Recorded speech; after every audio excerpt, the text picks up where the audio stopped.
नमस्कार, मी प्रभाकर लोंढे, खडतार प्रवास वर्तमानपत्राचा तथा खडतार प्रवास यूट्यूब चॅनलचा मुख्य संपादक। आज आपण तुळजाभवानी स्टेडियमवर आहोत। रेग्युलर असतोच, खरं म्हणलं तर मातीशी नाळ जोडल्यानंतर माणसाला किती समाधान लागतंय हे मातीत असणाऱ्या माणसालाच कळतं। कारण मी असं हे खोदतो, मी पूर्ण हे खोदतो आणि खोदल्याला पुन्हा मी असं साफ करतो। त्याच्यामुळे ही जी बारक्या बारक्या गोळ्या आहेत ती माझ्या हाताला असा टच होता। आणि टच झाल्यामुळं माझ्या शरीरातलं पूर्ण रक्त सळसळ करतं पूर्ण शरीरामध्ये आणि दिवसभर एनर्जी टिकून राहते। आणि ही एनर्जी टिकून राहण्यासाठी, शरीरामध्ये ऊर्जा निर्माण करण्यासाठी, शरीरामध्ये ताकद निर्माण करण्यासाठी तुम्हाला महत्त्वाचा मुद्दा म्हणजे व्यसन कुठलंच करायचं नाही। दारू नाही, गांजा नाही, बिडी नाही, काडी नाही, तंबाखू नाही, गुटखा नाही, सिगारेट नाही, या सगळ्या गोष्टी करायच्या नाही। आणि गोडाचं प्रमाण 12 सणाला, प्रत्येक सणाला एक वेळेसच जेवायचं, ते पण प्रमाणामध्ये। त्याच्यामुळं तुमच्या शरीरामध्ये शुगर येण्याचा संबंध येत नाही आणि शरीरामध्ये असणारी शुगर तुम्ही नियमित व्यायाम केल्यामुळं घामाच्या रूपानं बाहेर पडते। त्याच्यामुळं रेग्युलर व्यायामला येणं गरजेचं आहे। आज महत्त्वाचा मुद्दा, एक एक्स्ट्रा व्यायामाचा प्रकार मी तुमच्या पुढे ठेवणार आहे आणि तो प्रकार म्हणजे टचिंगचा। पूर्ण ही टचिंग जी आहे ती शरीर मोकळं राहिलं पाहिजे। गुडघा, घोटा, कंबर आणि तुमचं हे पोट अत्यंत चांगल्या पद्धतीने राहिलं पाहिजे। आणि समजा घसरून कधी पडला तरी सुद्धा तुमच्या या भागाला विजा होणे, ही इथली शिर तुटू नये, इथली शिर तुटू नये, हे चांगलं राहावं म्हणून टचिंग फार महत्त्वाचे आहे। आता बघ, हे टचिंग अगोदर लहान लहान करा, असं जेवढं तुम्हाला जमते तेवढं करा। अगोदर हे 10 दिवस 20 दिवस हे करा आणि मग पुन्हा करा। हे असं करीत करीत करीत करीत मग पुन्हा जावा खाली, जावा खाली आणि खाली जात जात जात जात टचिंग चांगली व्हावी, असं दमाने दमाने जावा, नाहीतर एकदम जाचाल। हे माझा सराव एक 4-5 महिने रेग्युलर करायला, त्यावेळी हे जमले। तुम्ही रेग्युलर दमानी करायचं आणि मग पुन्हा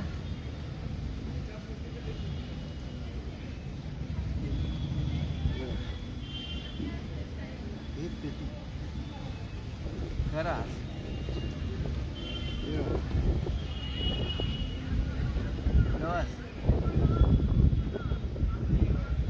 पूर्ण बसले। आता हे शिरे जे आहेत हे शिरा पूर्ण असे दाबल्यामुळं, हे गुडघ्याचं शिरा दाबल्यामुळे तुम्हाला चांगलं वाटणार आहे। हे बघा,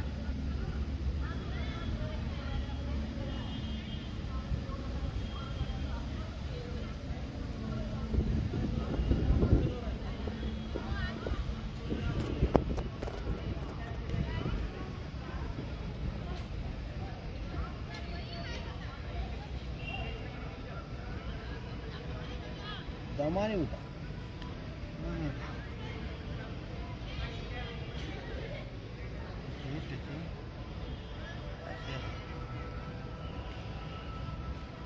बघा, ही शिरा एवढ्या टाईट होतात अशा, पण ही नियमित केल्यामुळं लुजिंग होतात, लूज।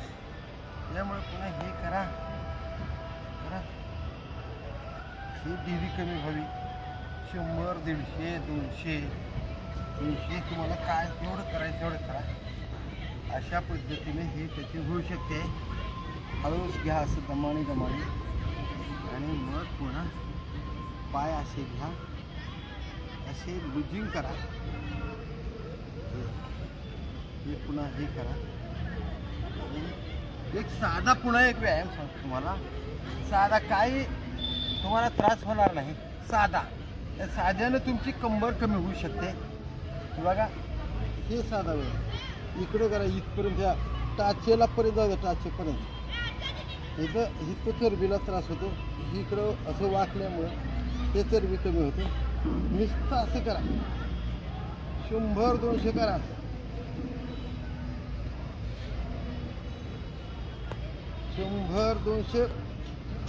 जाऊ दे इकडं टाचेपर्यंत असं सामान्य करा, काय हरकत नाही. पण ह्याच्यामुळं काय होतं, इकडल्या चरबीला ताण पडतं, तिकडल्या चरबीला ताण पडते आणि हे प्लेन होतं, कमी होतं. या असे केल्यामुळे पुन्हा हे शटअप मारा, 100-200च्याच पट्टीत मारायचं. हे सगळं तुम्ही म्हणसाल 5-25 मारलं की चांगलं होतं, काय होत नाही.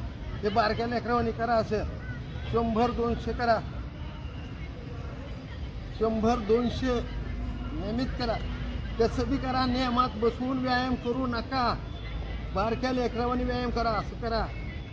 हे 100, 10-10, 20-20, 30-30, 40-40 करा, पण 100 करा. हे करा 30-30, 40-40, 50-50 करा, पण ही 100च्या पट्टीत करा. आणि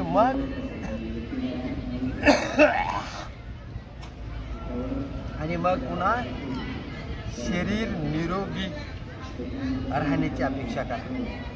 शरीर जर तुमचं निरोगी अपेक्षित आहे तर एवढे व्यायाम तुम्हाला नियमित करावे लागतील. आणि नियमित करा, त्याची गिनती करा. प्रत्येक ॲटम 100 झाल्याशिवाय थांबू नका.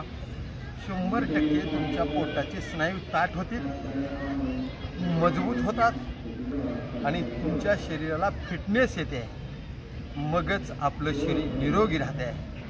आपल्याकडे 100 फुटावर रोग फिरकून सुद्धा तुमच्या शरीरात शिरणार नाही. आणि जर शिरायचा प्रयत्न केला तर शरीर एवढं स्ट्रॉंग असते की त्या आलेल्या रोगाचा प्रतिकार करण्याची ताकद तुमच्या शरीरामध्ये असते. त्याच्यामुळं रोग तुमच्या शरीरात येणार नाही. अट्ट एकच, कुठलंही व्यसन करायचं नाही. शरीराला दूध, खारी, खोबरं, है ना, मटण, चिकन, अंडी, भाजी, भाकर, हे सगळं प्रोटीनचं शरीराला खाद्य द्या आणि शरीर निरोगी ठेवा. नियमित या, तुम्ही नियमित व्यायामाला याचाल अशी अपेक्षा व्यक्त करतो. मी तुळजाभवानी स्टेडियम धाराशिव या ठिकाणी ही तालीम बनवली आणि या तालमीत असतो. तुम्ही पण व्यायामाला या, शरीर निरोगी ठेवा, आनंदी जीवन जगा आणि सगळं कुटुंब आनंदी ठेवा. आपल्या बायकोला सोबत घेऊन व्यायामाला या, घरी तिचा व्यायाम घ्या आणि दोघेही नवरा बायको सुखी असतील तर पूर्ण संसार सुखी राहील. म्हणून तुमचं पूर्ण कुटुंब आनंदीमय जीवन जगण्यासाठी व्यायामाला यावं आणि व्यायामाला आल्यामुळं तुमचं सुखी कुटुंब राहावं, एवढीच तुम्हाला व्यायामाच्या निमित्तानं शुभेच्छा. मी प्रभाकर लोंढे, खडतर प्रवास वर्तमानपत्राचा तथा खडतर प्रवास यूट्यूब चॅनलचा मुख्य संपादक. या चॅनलला सबस्क्राईब करा, शेअर करा, लाईक करा, बेल आयकॉनचे बटन दाबा आणि असेच निरोगी राहण्यासाठी व्यायामाचे व्हिडिओ पाहण्यासाठी खडतर प्रवास यूट्यूब चॅनल सबस्क्राईब करा. धन्यवाद. धाराशिवकर. जय हिंद, जय महाराष्ट्र. धन्यवाद.